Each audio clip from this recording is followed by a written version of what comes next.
केन्ता करी ओहुली गले नदीर पानी। नुआपड़ा जिला सिनापाली ब्लॉक गर्रामाल गाँव झने माहेजी उदंती नद के गाधी जाइथिले।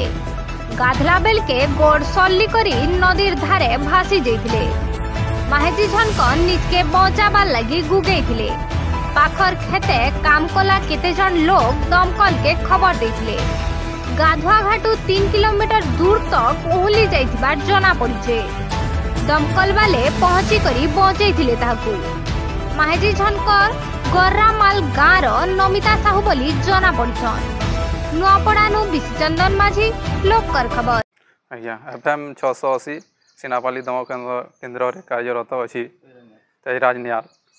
आम डाकवा अनुसार गलु पर देखलु जे उदंती नदी रे जड़े झील पिलाटा भासिकी आसूची। ता ढेउ एवं स्रोत बेसी प्रखर थिला।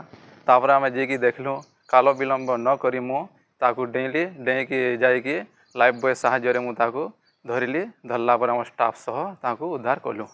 आम हॉस्पिटल रे हस्तांतर कलु।